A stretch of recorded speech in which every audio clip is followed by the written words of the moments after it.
ഹമാസും ഇസ്രയേലും തമ്മിൽ ബന്ദി കൈമാറ്റം നടക്കുകയാണ്.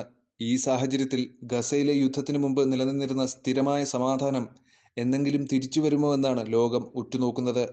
രാജ്യത്തെ പൗരന്മാർക്ക് സമാധാനം ലഭിക്കുമോ എന്നുള്ള ചോദ്യങ്ങൾ നിരന്തരമായി പല ഭാഗത്തു നിന്നും ഉയർന്നു വരികയാണ്.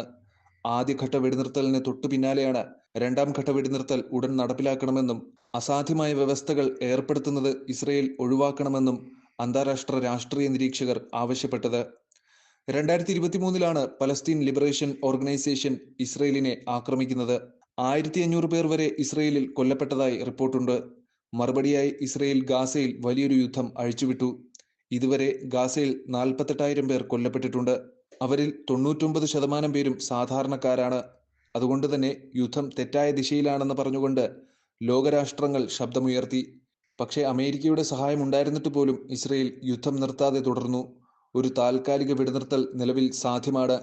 വെടിനിർത്തലിന്റെ ഫലമായി ഹമാസ് തടവിലാക്കിയ ഇസ്രയേലി ബന്ദികളെയും ഇസ്രായേലിന്റെ തടവിലായ പലസ്തീൻ തടവുകാരെയും മോചിപ്പിച്ചു. ഈ തടവുകാരുടെ കൈമാറ്റം ഇന്നും തുടരുകയാണ്.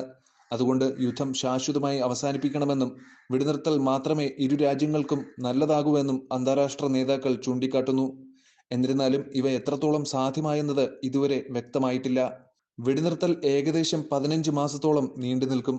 അതായത് വെടിനിർത്തൽ 2026 മെയ് വരെ പ്രാബല്യത്തിൽ തുടരുമെന്നാണ്. ഈ സമയത്ത് ഇസ്രയേൽ ഗാസയിലേക്ക് മാനുഷിക സഹായം അനുവദിക്കേണ്ടതുണ്ട്.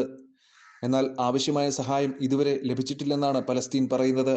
പ്രത്യേകിച്ച് ഗാസയിലെ നിരവധി ആളുകൾ ഇപ്പോഴും തണുപ്പിൽ നിന്ന് രക്ഷപ്പെടാൻ കഷ്ടപ്പെടുകയാണ്.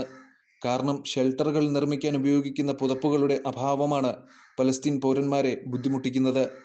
വെള്ളം, വൈദ്യുതി, ഇന്ധനം എന്നിവയാണ് ഗാസയുടെ അടിയന്തര ആവശ്യങ്ങൾ. ലോകമെമ്പാടുമുള്ള രാജ്യങ്ങൾ ഈ ആവശ്യം നിറവേറ്റാൻ സഹായിച്ചിട്ടുണ്ട്. ഇന്ത്യ ഇതുവരെ 70 ടൺ മാനുഷിക സഹായങ്ങൾ അയച്ചിട്ടുണ്ട്. അതിൽ ഭക്ഷണവും മരുന്നും ഉൾപ്പെടുന്നു.